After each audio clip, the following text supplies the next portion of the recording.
ಅದಕ್ಕೇನು ಮಾಡಬೇಕು ಅಂದ ತವನ್ ಮನಃ, ಅದು ಏನು ಅಂದರೆ ಕರ್ಮ ವಿಷಯಕವಾಗಿರತಕ್ಕಂಥ ಮನಸ್ಸು ಪ್ರಯುಕ್ತೆ ಕರ್ಮಾಧೀನವಾಗಿ ಮನಸ್ಸು ನಮ್ಮನ್ನು ದುಡಿಸ್ತದೆ. ಯಾವಾಗ ಅವಿದ್ಯೆಯ ಆತ್ಮನ್ ವ್ಯವಧೀಯಮಾನೆ ತಾವನ್ ಮನಃ ಕರ್ಮ ವಶಂ ಮನಸ್ಸು ಕರ್ಮಾಧೀನವಾಗಿ ಅದರಲ್ಲೇ ಯೋಚನೆ ಏನು ಮಾಡಬೇಕು ನಾನು ಅಂತ. ಏನು ಮಾಡಬೇಕು ಅಂದರೆ ಹೊರಗಿನಿಂದ ಎಕ್ಸ್ಟರ್ನಲ್ ಏನು ಮಾಡಬೇಕು, ನಾನು ತುಂಬ ಶ್ರೀಮಂತ ಆಗಬೇಕಾದ್ರೆ ಏನು ಮಾಡಬೇಕು, ಏನೇನೋ ಗಳಿಕೆಗೆ ಏನು ಮಾಡಬೇಕು, ಮನುಷ್ಯ ಅದರ ನಿಜವಾದ ರೀತಿಯಿಂದ ಗಳಿಸ್ಲಿಕ್ಕೆ ಆಗದೇ ಇದ್ದಾಗ ಅನ್ಯಾಯದ ರೀತಿಯಿಂದ ಗಳಿಸಿ ಏನಾದರೂ ಮಾಡಿ ಏನಕ್ಕೇನೋ ಪ್ರಕಾರೇಣ ನಾನು ಶ್ರೀಮಂತ ಆಗಬೇಕು. ಅನ್ಯಾಯದಿಂದ ಗಳಿಸಿದ್ರೆ ಅನ್ಯಾಯದಿಂದ, ಅದು ಮುಖ್ಯ ಅಲ್ಲ, ಗಳಿಸೋದು ಮುಖ್ಯ. ನ್ಯಾಯಾನ್ಯಾಯ ಕೂಡ ಅಮುಖ್ಯವಾಗಿರ್ತಾರೆ. ಅದೆಲ್ಲ ಯಾಕೆಂದರೆ ಮನಸ್ಸು ಕರ್ಮವಶ, ಮನಸ್ಸಿನಲ್ಲಿ ಕರ್ಮ ಬಿಟ್ಟು ಅದರ ಆಚೆಯನ್ನು ಚಿಂತನೆ ಹೋಗೋದಿಲ್ಲ. ನಾನು ಏನು ಮಾಡಬೇಕು, ಏನು ಮಾಡಿ ದುಡ್ಡು ಗಳಿಸಬೇಕು ಅಥವಾ ಖ್ಯಾತಿ ಗಳಿಸಬೇಕು, ಏನೋ ಒಂದು ಇತ್ಯಾದಿ ಇತ್ಯಾದಿ. ಅದು ಕಾರಣ ಏನು? ಅವಿದ್ಯೆಯ ಆತ್ಮನ್ನು ವ್ಯವಧೀಯಮಾನೆ, ನಮ್ಮಲ್ಲಿ ತುಂಬಿರ್ತಕ್ಕಂಥ ಮಡುಕಟ್ಟಿರ್ತಕ್ಕಂಥ ಅಜ್ಞಾನ ಉಂಟಲ್ಲ, ಅವಿದ್ಯೆ, ಇಗ್ನೊರೆನ್ಸ್ ಬಹಳ ಪ್ರಮಾಣದಲ್ಲಿ ನಮ್ಮಲ್ಲಿ ಇರುವುದೇನು. ನಾವು ಬಹಳ ಬುದ್ಧಿವಂತರು ಅಂತ ತಿಳ್ಕೊಂಡ್ರು ನಮ್ಮಲ್ಲಿ ಬಹಳ ಜಾಸ್ತಿ ಇರುವುದು ಅಜ್ಞಾನವೇ. ಎಲ್ಲೋ ಸ್ವಲ್ಪ ಜ್ಞಾನ ಇರುತ್ತೆ ಅಷ್ಟೇ, ತುಂಬ ಇರೋದು ಅಗಾಧವಾಗಿ ಅಳತೆ ಮಾಡಲಿಕ್ಕೆ ಬರದಷ್ಟು ಪ್ರಮಾಣದಲ್ಲಿ ಇರೋದು ಅಜ್ಞಾನವೇ. ಆದ್ದರಿಂದ ಈ ಅಜ್ಞಾನ ಮುಸುಕು ಹಾಕಿಬಿಟ್ಟಿದೆ ಆತ್ಮಕ್ಕೆ. ಆತ್ಮತತ್ವವೇ ಕಾಣಿಸೋಲ್ಲ, ಅದು ಕಾಣಿಸದಂತೆ ಅದನ್ನು ಮರೆ ಮಾಡಿ ಅಜ್ಞಾನ ವಿಜೃಂಭಿಸ್ತಾ ಇದೆ. ಇದೆಲ್ಲ ಈ ನಮ್ಮ ಕಾರವಾರಗಳು, ನಮ್ಮ ಮಾತುಗಳು, ನಮ್ಮ ಹರಟೆಗಳು, ನಮ್ಮ ಬಾಹ್ಯ ಜೀವನ, ನಮ್ಮ ಓಡಾಟಗಳು, ನಮ್ಮ ಮೇಲಾಟಗಳು ಎಲ್ಲ ಅಜ್ಞಾನದ ವಿಜೃಂಭಣೆಗಳು, ಚಿಡಿಗೇಡಿತನದ ವಿಜೃಂಭಣೆಗಳು. ಇದರ ಹಿಂದೆ ನಾಲೆಜ್ ಇಲ್ಲ, ಇದರ ಹಿಂದೆ ವಿಸ್ಡಮ್ ಇಲ್ಲ. ಅವಿದ್ಯೆಯಾತ್ಮನ್, ಅದಕ್ಕೆ ಹೇಳ್ತಾನೆ ಭಕ್ತಿಹೀನಯಾವನ್ ಮೈ ವಾಸುದೇವೇ ನಮುಚ್ಯತೆ ದೇಹಯೋಗೇ ತಾವತ್. ಅಲ್ಲ, ಇದನ್ನೆಲ್ಲ ಕಳಚಿಕೊಳ್ಬೇಕಪ್ಪ, ಇದನ್ನೆಲ್ಲ ಕಳಚಿಕೊಳ್ಬೇಕು ಅಂತ ಅನಿಸ್ತೇನೆ. ಇದೆಲ್ಲ ಬಿಟ್ಟು ನಿಜವಾದಂಥ ಸತ್ಯದ ಕಡೆಗೆ ಹೋಗಬೇಕು. ನಾವು ಏನು ಮಾಡಬೇಕು ಅಂತ ಕೇಳ್ತಾನೆ. ಬಹಳ ಸ್ಪಷ್ಟವಾಗಿ ಅವತಾರಗಳಲ್ಲಿ ಒಬ್ಬ ಕೃಷ್ಣ, ಒಬ್ಬ ಋಷಭ ಬಹಳ ಸ್ಪಷ್ಟವಾಗಿ ನಾನು ಭಗವಂತನ ಅವತಾರ ಅಂತ ಡಿಕ್ಲೇರ್ ಮಾಡಿದವರು. ಅವನು ಹೇಳ್ತಾನೆ ಭಕ್ತರನ್ನ ಯಾವತ್ ಮೈ ವಾಸುದೇವೇ, ನಾನು ಇವತ್ತು ಋಷಭದೇವನಾಗಿ ಈ ದೇಶವನ್ನು ಆಳ್ತಾ ಇದ್ದೇನೆ.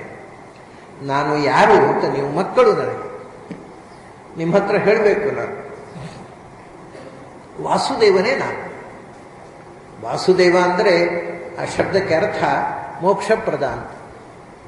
ವಾಸುದೇವ ರೂಪ ಮೋಕ್ಷಪ್ರದವಾದ ರೂಪ. ಅದರಿಂದ ನಿಮಗೆ ಇದರಿಂದ ಮೋಕ್ಷ ಬಿಡುಗಡೆ, ಈ ಬಂಧನದಿಂದ ಬಿಡುಗಡೆ ಆಗಬೇಕಾಗಿದ್ದರೆ ವಾಸುದೇವಂ ಅನಾರಾಧ್ಯ ಕೋ ಮೋಕ್ಷಂ ಗಂತುಮಿಚ್ಛತಿ ಅಂತ ನಾವು ಮುಕ್ತಿ ಪಡೆಯಬೇಕಾಗಿದ್ದರೆ ಭಗವಂತನ ವಾಸುದೇವ ರೂಪದ ಉಪಾಸನೆ. ನಾನು ನಿಮಗೆ ಮಾರ್ಗದರ್ಶನ ಮಾಡುವುದಕ್ಕೋಸ್ಕರ ವಾಸ್ತವಿಕವಾಗಿ ನೋಡಿ, ಇದು ವಿಚಿತ್ರ. ವಾಸುದೇವ ರೂಪ ಯಾವತ್ತೂ ಕೂಡ ಸಂಸಾರದಲ್ಲಿ ಕಾಣಸಿಗುವುದಿಲ್ಲ. ಪ್ರದ್ಯುಮ್ನ, ಅನಿರುದ್ಧ, ಸಂಕರ್ಷಣ ಎಲ್ಲ ಕಾಣುತ್ತೆ. ಆ ತುರಿಯ ರೂಪ ಉಂಟಲ್ವಾ, ಅದು ಮೋಕ್ಷದಲ್ಲಿ ಕಾಣುವಂಥ ರೂಪ. ಈ ಸಂಸಾರದಲ್ಲಿ ತುರಿಯಂ ದೃಶ್ಯತೆ ಕವಾಪಿ ಪ್ರಾಪ್ತಾನಾಂ ಷೋಡಶೀಂ ಕಲಾಂ.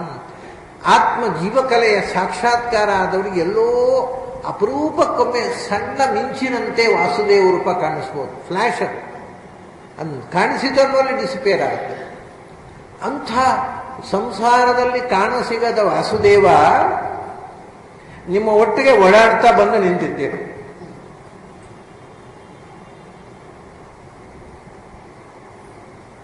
ನಿಮಗೆ ಇರತಕ್ಕ ಒಂದೇ ಒಂದು ದಾರಿ ಅಂದರೆ ಭಗವಂತನಲ್ಲಿ ಭಕ್ತಿ. ಕಾಣದ ಭಗವಂತನಲ್ಲಿ ನಿಮಗೆ ಭಕ್ತಿ ಮಾಡಲಿಕ್ಕೆ ಆಗೋಲ್ಲ ಅಂತ ಕಾಣಿಸಿಕೊಂಡಿದ್ದೇನೆ ನಾನು. ಭಕ್ತಿ ನಯಾವನ್ನ ಮೈ ವಾಸುದೇವೇ, ವಾಸುದೇವನೇ ಋಷಭದೇವನಾಗಿ ಇಳಿದು ಬಂದಿದ್ದಾರೆ. ಇನ್ನಾದರೂ ಭಕ್ತಿಯ ದಾರಿ ಹಿಡಿಯಿರಿ. ಭಗವಂತನ ಭಕ್ತಿಯ ದಾರಿ ಹಿಡಿಯದೆ ನಮುಚ್ಯತೆ ದೇಹ ಯೋಗೇನ ತಾವತ್ತು. ಅಲ್ಲಿ ತನಕ ಈ ದೇಹ ಅದರಿಂದ ಬಿಡುಗಡೆ ಸಾಧ್ಯವೇ ಇಲ್ಲ. ದೇಹದ ಬಿಡುಗಡೆಗೆ ಒಂದೇ ದಾರಿ, ಭಕ್ತಿವಶ ಪುರುಷ ಭಕ್ತಿರೇವ ಏನಂ ಗಮಯತಿ ಭಕ್ತ್ಯಾತು ಅನನ್ಯಯ ಶಕ್ಯ ಅಹಮೇವಂ ವಿಧೋರ್ಜುನ. ನನ್ನ ಭಕ್ತಿ ಮಾಡು ಅಂತ ಕೃಷ್ಣ ಹೇಳಿದ, ನನ್ನ ಭಕ್ತಿ ಮಾಡು ಅಂತ ವೃಷಭದೇವ ಹೇಳಿದ. ಭಕ್ತಿ ಅಲ್ಲದೆ ಬೇರೆ ಮುಕ್ತಿಗೆ ಬೇರೆ ದಾರಿ ಇಲ್ಲ. ಈ ದೇಹ ಬಂಧನವನ್ನು ಕಳಿಸಿಕೊಳ್ಳುವುದಕ್ಕೆ ಬರೀ ಭಕ್ತಿ ಕಾರಣ. ಅಂದರೆ ಇಷ್ಟೇ ವಿಷಯವನ್ನು ಹೇಳೋದು, ಮನುಷ್ಯನಿಗೆ ಪ್ರೀತಿ ಎನ್ನುವುದು ಸಹಜ ಧರ್ಮ. ಆ ಪ್ರೀತಿಯನ್ನ ಎತ್ತರಕ್ಕೇರಿಸು. ಪ್ರೀತಿಯನ್ನು ನೀವು ಎತ್ತರಕ್ಕೇರಿಸಿದಾಗ ಅದು ಭಕ್ತಿಯಾಗುತ್ತೆ. ಪ್ರೀತಿಯನ್ನ ನಮ್ಮ ಸಮಾನ ಸ್ಕಂಧರಲ್ಲಿ ಮಾಡಿದಾಗ ಸ್ನೇಹ ಆಗತ್ತೆ. ನಮ್ಮ ಡಿಫರೆಂಟ್ ಸೆಕ್ಸ್ನಲ್ಲಿ ಮಾಡಿದಾಗ ಅದು ಪ್ರೇಮ ಆಗತ್ತೆ. ಚಿಕ್ಕವರಲ್ಲಿ ಮಾಡಿದಾಗ ವಾತ್ಸಲ್ಯ ಆಗತ್ತೆ. ಎತ್ತರಕ್ಕೇರಿದಾಗ ಭಕ್ತಿ ಆಗುತ್ತೆ. ಸೊ ಮನುಷ್ಯನಿಗೆ ಪ್ರೀತಿಸುವುದು ಸಹಜ ಧರ್ಮ ಅಲ್ವಾ, ಅದನ್ನ ಡಿವೈನ್ ಮಾಡಿ. ಡಿವೈನ್ ಪ್ರೀತಿ ಅಂದರೆ ಭಕ್ತಿ. ಮನುಷ್ಯನಿಗೆ ಅದು ಒಂದೇ ದಾರಿ. ಭಕ್ತಿಯಿಂದ ಭಗವಂತನನ್ನು ಆರಾಧಿಸದೆ ನ ದೈಹ ಯೋಗೆ ನ ಮುಚ್ಯತೆ ದೇಹ ಯೋಗೇನ ತಾವತ್ತು.